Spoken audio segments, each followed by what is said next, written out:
Nous recevons ce matin le président du MEDEF, le MEDEF qui fête aujourd'hui sa rentrée avec la rencontre des entrepreneurs de France à Longchamp. Vos questions, vos réactions, amis auditeurs, amis auditrices au 01 45 24 7000 et sur l'application France Inter. Patrick Martin, bonjour. Bonjour. Bonjour. Et merci d'être à notre micro. On va venir dans un instant à la situation politique inédite du pays, toujours sans Premier ministre, et à la manière dont les patrons traversent ce moment. Mais d'abord un mot sur la situation économique de la France en cette rentrée. Après un été marqué par les Jeux Olympiques et bientôt Paralympiques, les chefs d'entreprise sont-ils encore dans la parenthèse olympique enchantée ou ont-ils maintenant de sérieuses inquiétudes sur les mois à venir?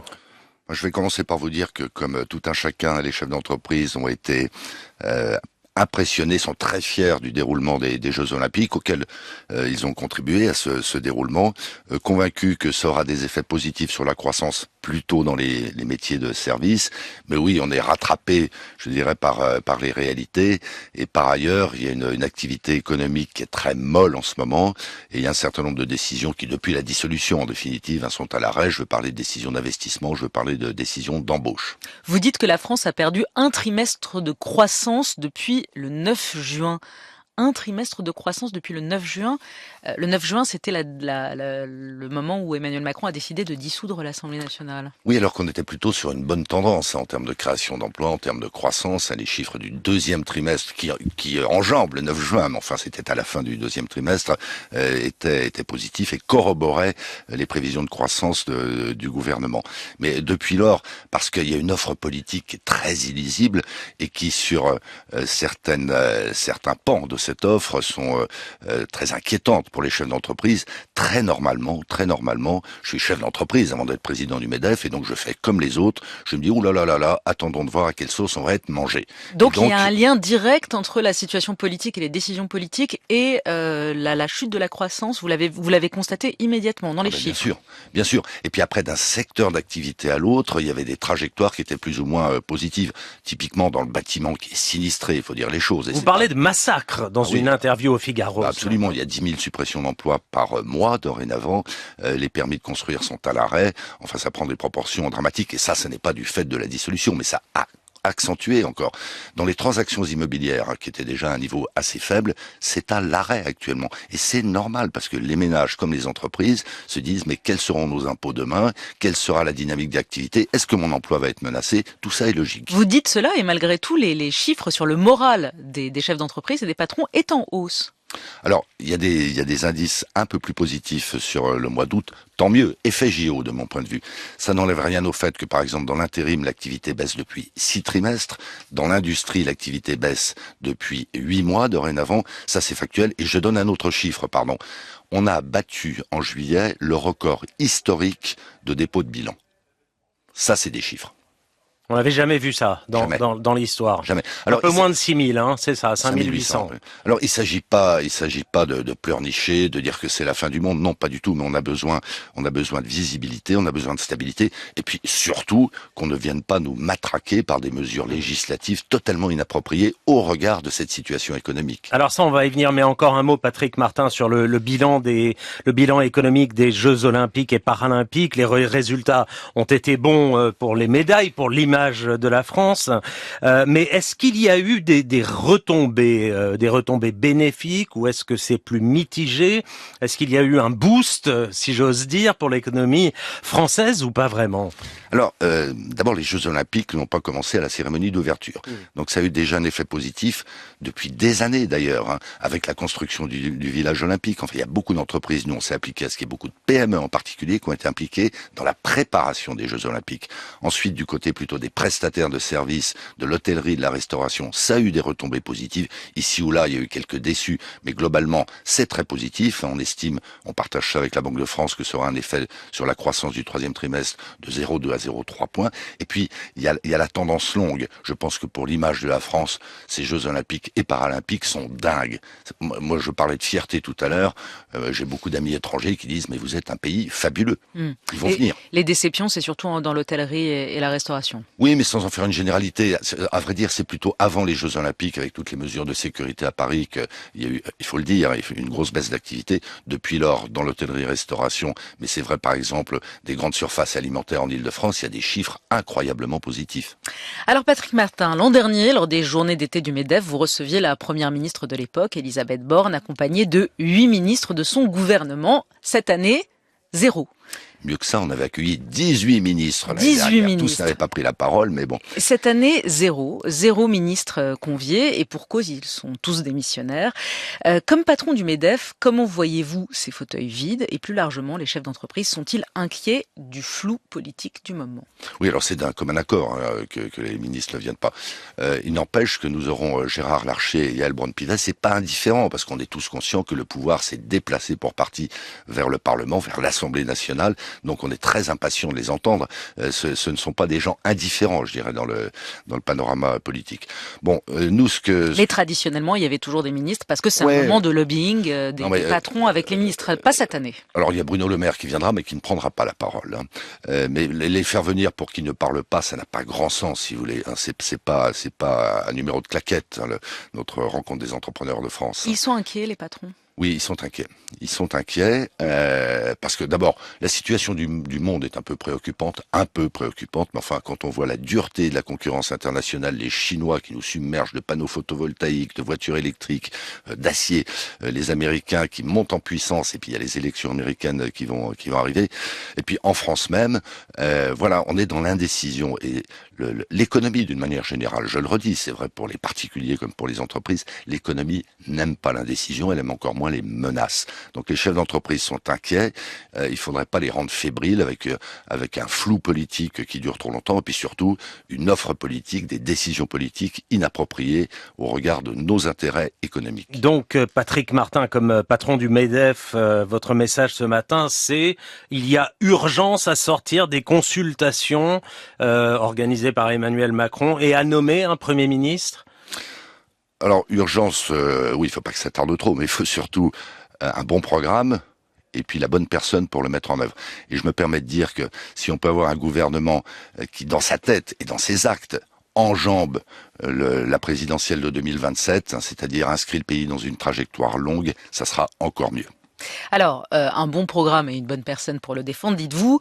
Vous le savez, le nouveau Front populaire arrivé en tête estime que c'est à lui d'exercer le pouvoir et pousse la candidature de Lucie Castet et son programme qui a été défendu pendant les législatives. Si cette option devait être retenue, comment réagiriez-vous alors que vous disiez clairement pendant les législatives que le programme du nouveau Front populaire, comme celui du Rassemblement national d'ailleurs, était, je vous cite, dangereux et insupportable au sens propre du terme? Alors, qu'on se comprenne bien, la réaction des chefs d'entreprise, la réaction du MEDEF, ce ne seront pas des réactions politiques, ce sont des réactions économiques. S'il y a plus d'impôts, si on charge la barque en annulant la réforme des retraites, en augmentant le SMIC à la seule charge des entreprises, etc., immanquablement, ça va impacter les décisions des entreprises. Il y aura moins d'argent dans les entreprises pour embaucher, il y aura moins d'argent pour investir, et il y aura moins d'argent pour augmenter les salaires. Je parlais tout à l'heure du nombre record de dépôts de bilan. Écoutez, je suis désolé, ça va précipiter des dépôts de bilan. Avec l'augmentation du SMIC, je peux vous dire que dans la restauration collective, la sécurité, la propreté, mais aussi le bâtiment, la grande distribution, ça ne sera pas économiquement supportable. On ne s'en réjouit évidemment pas. Nous, tout ce dont on rêve et tout ce qu'on veut faire, c'est de réussir. Mais le SMIC à 1 600 €, c'est une proposition qui est soutenue par certains patrons et par des personnalités de droite comme Gérald Darmanin qui dit qu'on aurait tort de l'écarter d'un revers de main, d'écarter l'augmentation du SMIC d'un revers de main. Qu'est-ce que ça vous inspire? Mais je suis d'accord pour que le SMIC soit porté à 1 600 €, puis que d'une manière générale, tous les salaires augmentent. Mais il y a des réalités économiques, il y a une concurrence, on a des comptes d'exploitation, on voit bien qui est en perte, qui est en bénéfice. Donc il y a d'autres solutions pour revaloriser les salaires. Et la première de ces solutions, c'est de remettre à plat le financement de la protection sociale en France au niveau du SMIC. Chaque mois, un salarié paye encore 368 € de charges.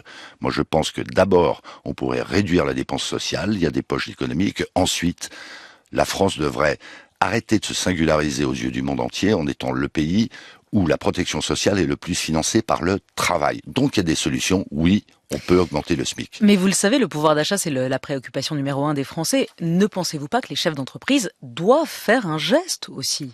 Doivent faire un geste pour augmenter ce pouvoir d'achat, et ça passe par l'augmentation des salaires. Alors, et peut-être par l'augmentation du SMIC. Alors, est-ce que les chefs d'entreprise n'ont pas augmenté les salaires? Les entreprises.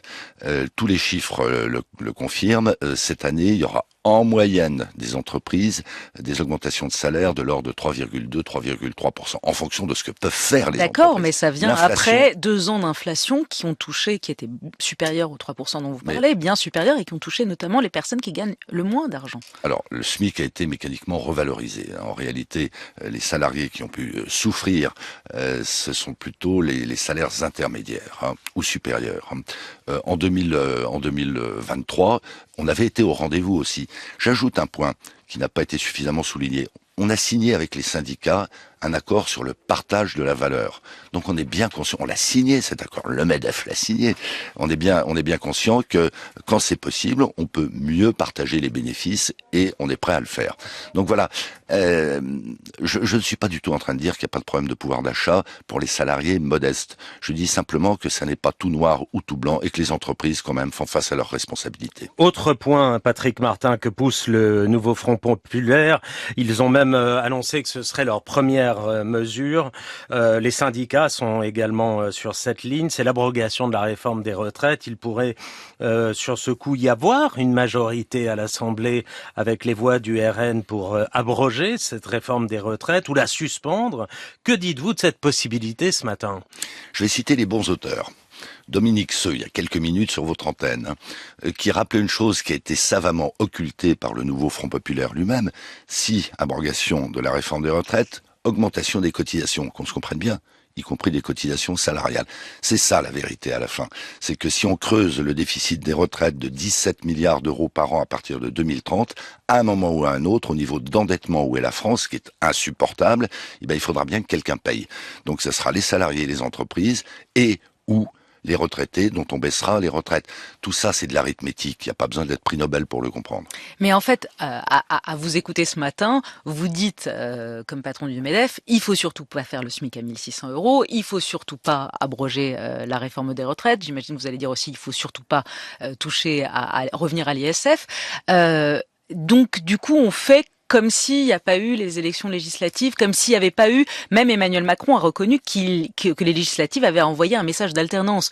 Est-ce qu'il n'y a pas un message à entendre du vote des Français il y a 2 mois qui ont dit peut-être que cette politique économique-là, peut-être que cette politique de l'offre-là, on en a assez, ou il faut la changer ou au minimum l'améliorer?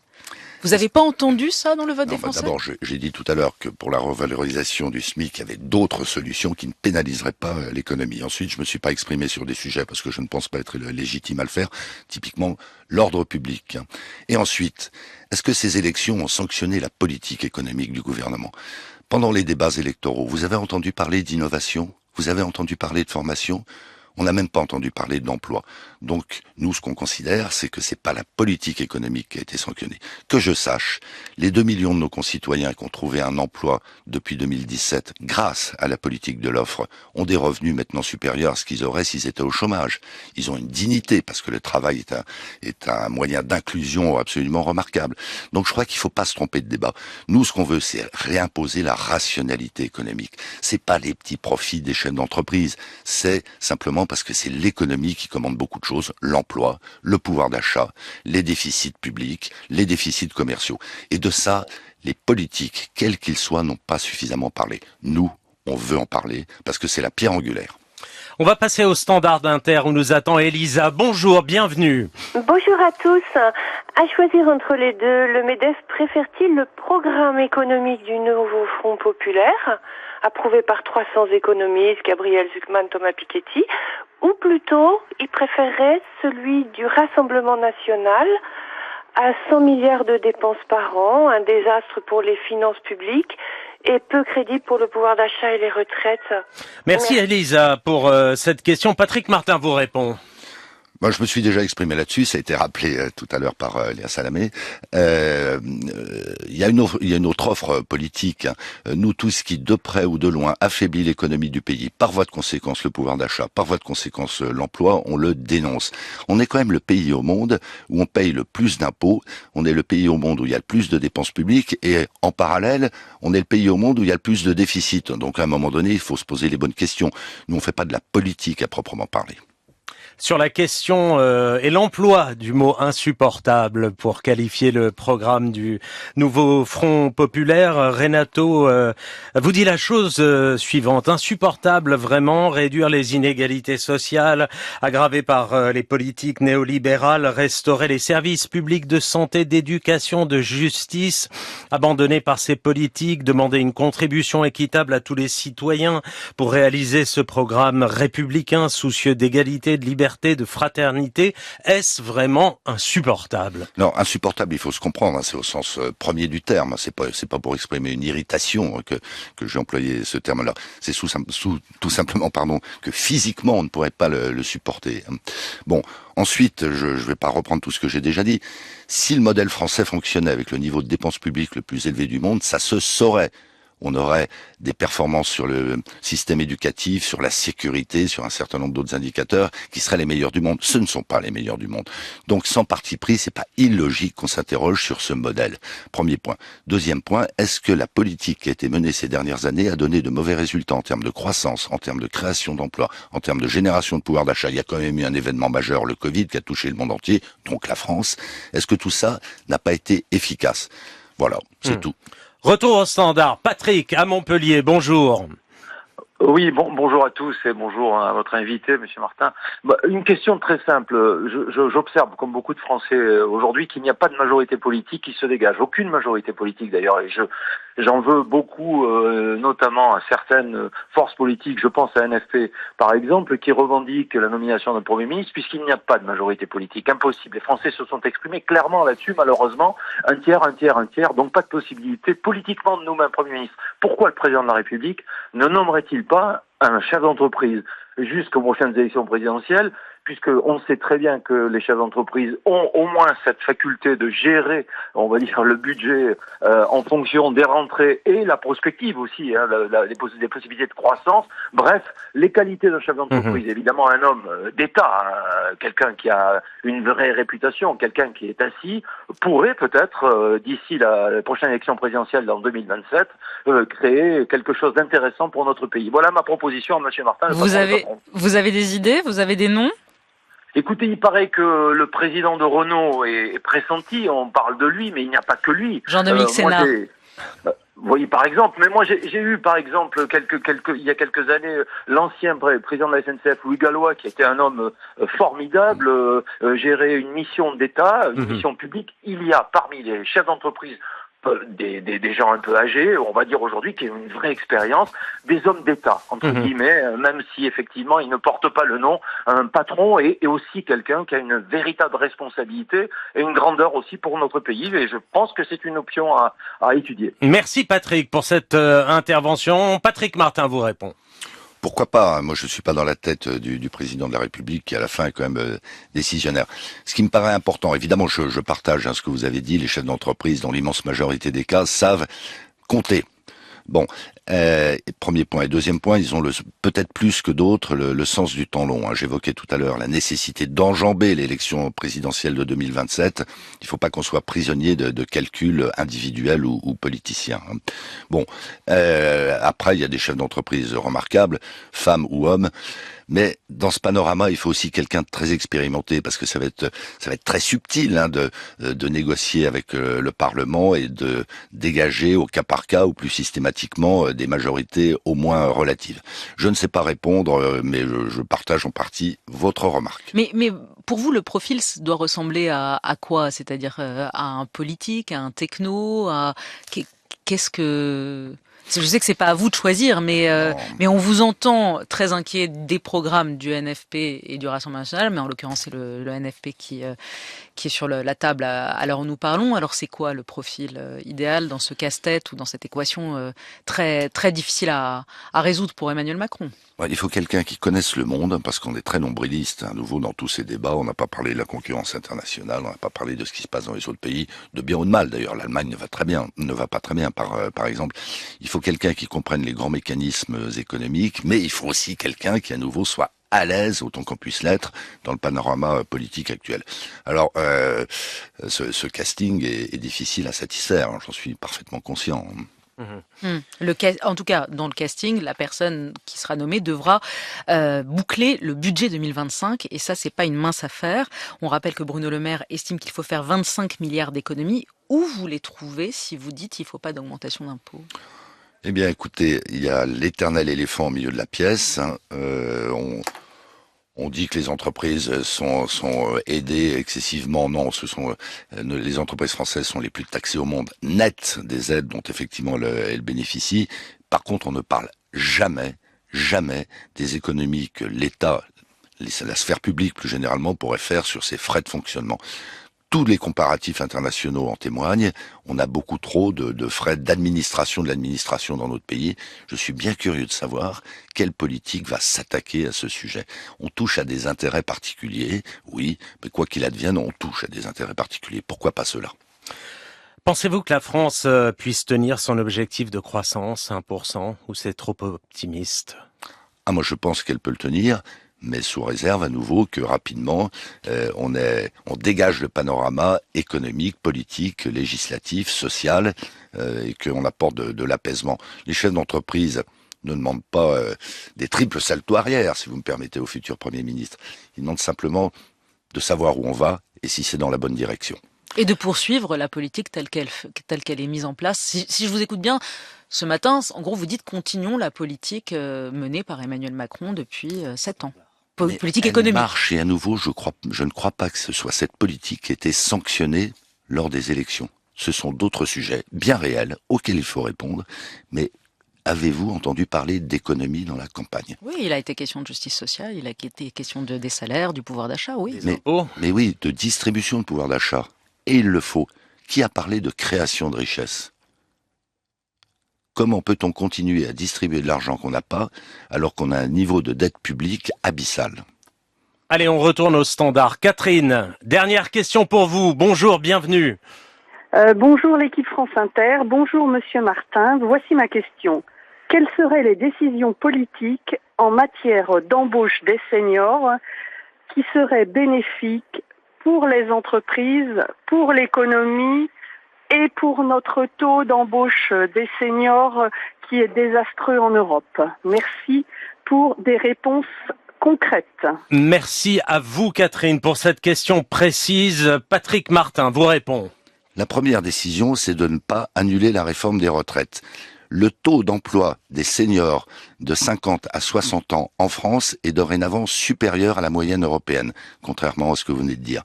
Le taux d'emploi des 60-64 ans, qui est effectivement très inférieur à la moyenne européenne, a déjà augmenté de 10 points ces dernières années.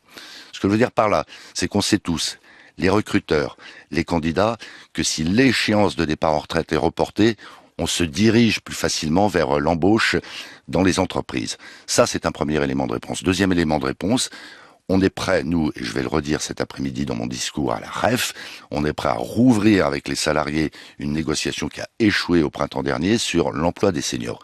Mais les conditions de la réussite sont là, on les connaît, et à nouveau, le taux d'emploi des seniors est en train d'augmenter dès à présent. Le thème de vos journées d'été, c'est le pouvoir. Et dans cette interview au Figaro, vous dites, je vous cite, le MEDEF a décidé de lancer un front économique associant des chefs d'entreprise, des économistes et des think tanks pour peser dans le débat et éviter que nos décideurs ne s'égarent. Nous nous mettons en ordre de bataille en vue des prochaines échéances électorales afin de défendre nos convictions, influencer la décision publique qui ne prend pas assez en compte l'état de l'économie ni l'état du monde. Fin de citation. Vous estimez que vous êtes tenu trop à l'écart de la politique? Vous voulez plus clairement influencer la sphère politique? Oui. La sphère politique et le débat public, à nouveau, à un moment donné, il y a un principe de rationalité, il faut être objectif quand on analyse les choses. Enfin, combien de nos concitoyens sont-ils conscients qu'à la naissance, un petit Français ou un bébé né sur le territoire national supporte d'entrée de jeu 45 000 € de dette liée à la dette publique. Ça calme quand même. Et si à un moment donné, on ne parle pas de ces choses-là, qui ne sont peut-être pas très romantiques, qui ne sont peut-être pas très enthousiasmantes, au contraire, eh bien, on passe à côté de beaucoup de sujets.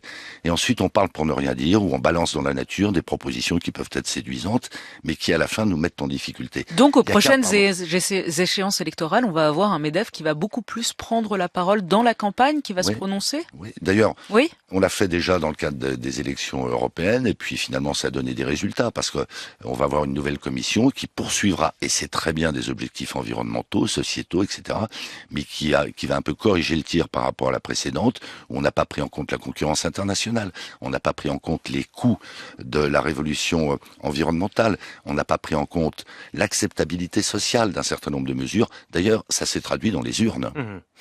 Merci. Merci. Patrick Martin, président du MEDEF, d'avoir été notre invité aujourd'hui.